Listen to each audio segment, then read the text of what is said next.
Smart FM. Smart Career. Smart Career kembali lagi bersama dengan Anda, tentunya bersama saya Daniel Adam. Kita akan bahas tentang kepercayaan diri ya. Ada beberapa statement nyeleneh, jelek harus sombong, ganteng mesti pede, katanya gitu. Tapi apakah itu cukup? Yuk kita bahas yuk bersama dengan seorang coach spesialisasi di Achievement Gold, ada Coach Pink. Hai Coach. Halo. Ketemu lagi sehat. Iya, sehat. Coach pede nggak hari ini Coach? Lumayan pede. Tunggu, pede percaya diri itu artinya apa buat seorang coach? Confidence ya. Confidence itu artinya kita benar-benar tahu atas kapasitas diri kita sendiri. Oke, keywordsnya itu ya. Ya.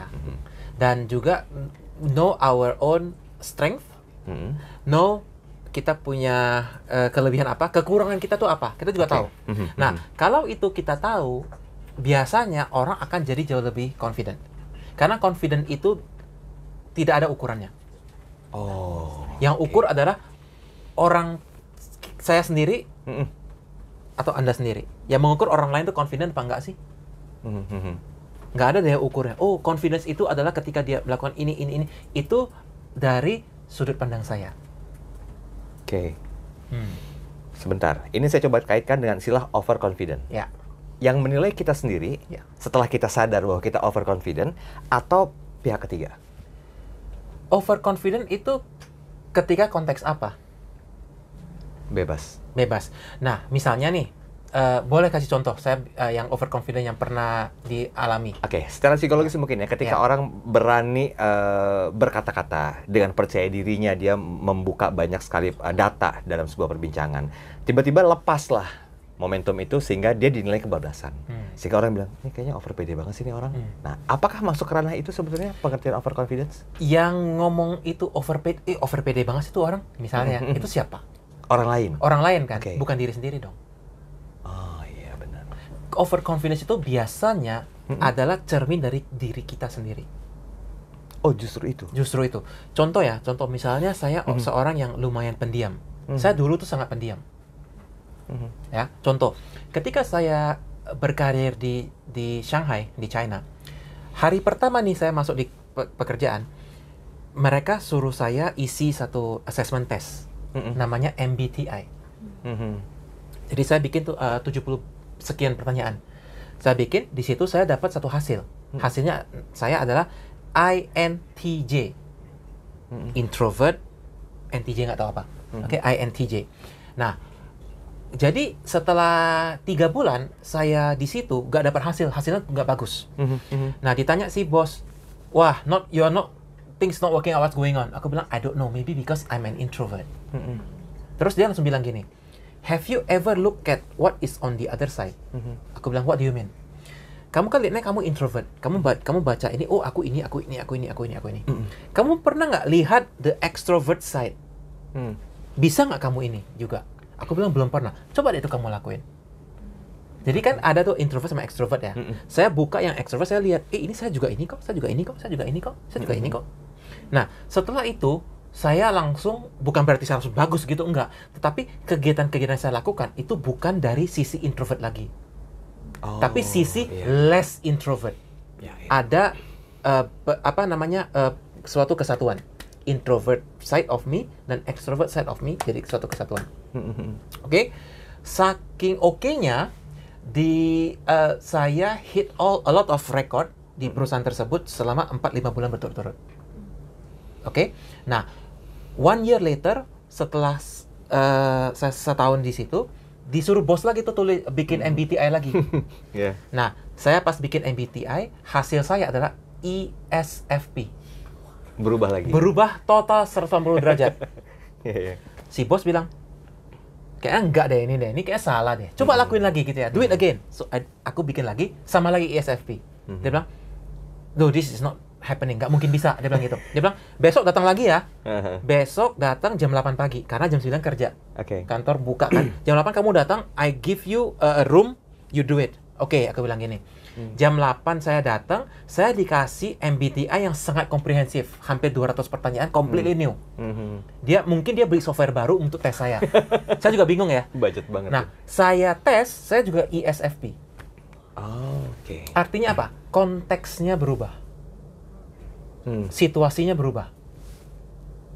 Dulu ketika ditanya, kamu mau nggak berdiri di depan panggung? Saya bilang saya nggak mau. Saya kan orang baru di perusahaan yang baru. Mana mungkin saya bilang, oh saya pede banget gitu, nggak mungkin dong. Saya tulisnya saya enggak deh begitu-begitu. Tetapi ketika saya sudah perform bagus, mau nggak di sini? Oh mau banget. Jadi tergantung konteks dan tergantung orang yang judging saya. Oke. Jadi kalau misalnya orang ini overconfident, kenapa? Apakah kita pribadi ngerasa wow dia tuh super pede, terlalu pede, atau gimana? Oke.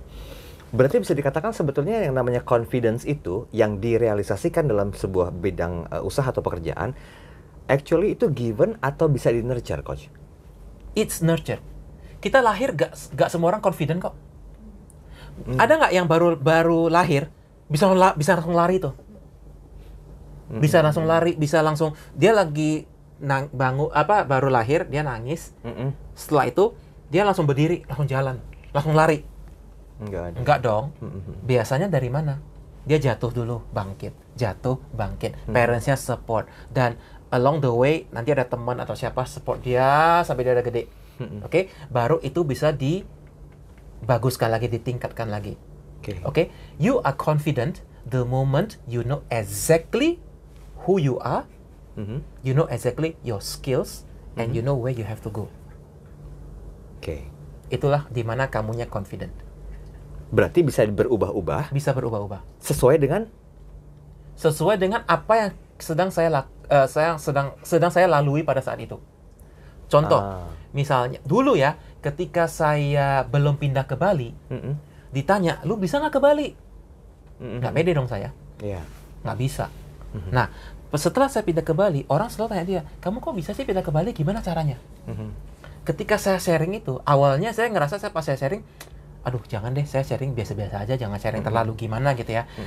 Makin lama saya sharing, makin nyaman sayanya. Confidence itu datang dari ketika kita tahu apa yang mau kita sharing dan kita nyaman pada atas itu. Berarti bisa dibilang bahwa apa yang kita miliki, kalaupun kita menguasainya, itu akan membuat kita percaya diri. Betul. Terus apa yang akan terjadi, Coach, jika ilmu yang kita punya kita upgrade? Apakah akan more confidence atau justru overconfidence? Batasannya di mana, Coach? Awalnya ketika kita mulai skill baru, pasti nggak confident kok. Contoh, saya nggak pernah main basket misalnya. Saya nggak pernah main basket nih. Tiba-tiba saya disuruh main basket. Pertama kali saya lempar, pasti jelek banget. Ngaco gitu ya, mungkin. Atau suruh main badminton deh. National Sport Indonesia ya. Disuruh main, pertama kali saya pukul, belum tentu bisa. Atau main golf. Saya masih ingat tuh, pertama kali saya main golf. Pas dia, gampang lah, semua orang pukul, kan pukul gitu biasa aja gitu ya. Saya pertama kali pukul, set gitu ya, bolanya masih di sana, yang terbang stick saya. Pinggang yang muter. Set gitu ya, ternyata saya nggak tahu kalau itu tangan harus dikunci atau kayak gitu. Saya nggak tahu skillnya, saya cuma coba aja. Pas itu, bolanya masih di sini, saya muter, tapi sticknya saya terbang ke situ. Malu nggak? Banget. Malu banget ya, tetapi saya coba terus. Confidence is built. It's a skill that you keep building. Awalnya kita nggak tahu, kita malu, kita coba terus sampai kita sekarang jadi nyaman. Setelah kita nyaman, baru kita confident. Ya, dan juga ada satu hal lagi. Misalnya nih, saya sekarang kalau kita pakai analogi main game gitu ya, saya sekarang di level 10. Saya kalau diukur dengan orang yang level 30, minder dong saya. Nggak bisa, saya nggak sejago dia, kira-kira kayak gitu. Tapi kalau saya diukur dengan orang yang level 1, level 2, oh bisa dong. Jadi confidence itu tergantung konteks sebenarnya. Baik. Confidence itu tergantung dengan konteks ya. Apa sih yang sedang dilakui, apa sih yang sedang dialami pada saat itu gitu kira-kira. Tapi ada faktor nggak, Coach, kira-kira yang bisa merusak kepercayaan diri seseorang? Bisa. Apa faktornya? Ketika kita apa yang sedang kita lakukan itu sering sekali dikecilkan. Oh, tergantung dari ambience-nya juga ya berarti ya. Tergantung lingkungan. Lingkungan. Kalau misalnya lingkungan kita yang selalu positif, kita pasti akan jauh lebih positif, lebih confident. Kalau lingkungan kita itu lingkungan yang sering negatif, sering gosip-gosipan, sering kalau orang ada ya satu komunitas, bukan komunitas, circle of friends, di mana ketika salah satu teman lamanya dia lebih sukses, dia hoki lah dia pasti kayak gitulah, ginilah, kita kayak mulai gimana gitu ya. Kita kalau dengar itu terus, kita nggak confident, nular. Gitu. Confidence itu selalu dari ketika kita mencapai sesuatu, seberapa kecilnya itu. Celebrate the success. Celebrate the success. Yes. Baik. Kita waktunya nggak cukup banyak. Boleh nggak saya minta 2 pertanyaan terakhir? Coba di recap jadi satu ya. Tips untuk menemukan kepercayaan diri dan tips mempertahankan kepercayaan diri. Menemukan kepercayaan diri itu number one, get to know who you are. Di business school ya, itu diajarin SWOT analysis untuk sebuah perusahaan. Ada ya, SWOT analysis. Perusahaan ini strength-nya apa, weakness-nya apa, opportunities-nya apa, threats-nya apa. Pernah nggak itu dilakukan untuk diri sendiri? Kalau belum pernah, silakan dicoba. Your own SWOT analysis of your personal self. Oke? Baik dari segi bisnis, atau dari karir, maupun dari segi kehidupan. Karena kita itu multidimensional, kita nggak bisa, oh saya di bisnis begini, saya di kehidupan begitu, agak susah. Biasanya itu selalu mirip-mirip gitu ya, fluid gitu. Nah, coba itu dilakukan. Nah, setelah itu kita tahu strength-nya kita tahu weakness-nya kita, opportunities dan threat itu, let's not do that, itu terlalu ekstrim gitu ya. Strength-nya kita, weakness-nya kita. Yang strength kita pertajam. Yang weakness bukan berarti ini kita jadiin strength, bukan, it's a waste of time. It's already your weakness. You ask other people who is strong at this to help you. Solusinya itu ya. Solusinya itu. So be really good at your strength. Dan itu jadi confident. Di konteks itu Anda sangat confident. Ya, tapi di konteksnya yang Anda weakness, berarti Anda kurang confident di situ. Panggillah teman yang jago di situ dan gerak bersama. Dan itu akan membentuk sebuah ekosistem berarti? Ekosistem. Ya, contoh adalah seorang Steve Jobs dan seorang Steve Wozniak. Steve Wozniak, dua-duanya founder Apple ya, co-founders of Apple ya. Steve Wozniak itu jago banget komputer dan data, sangat benci sales.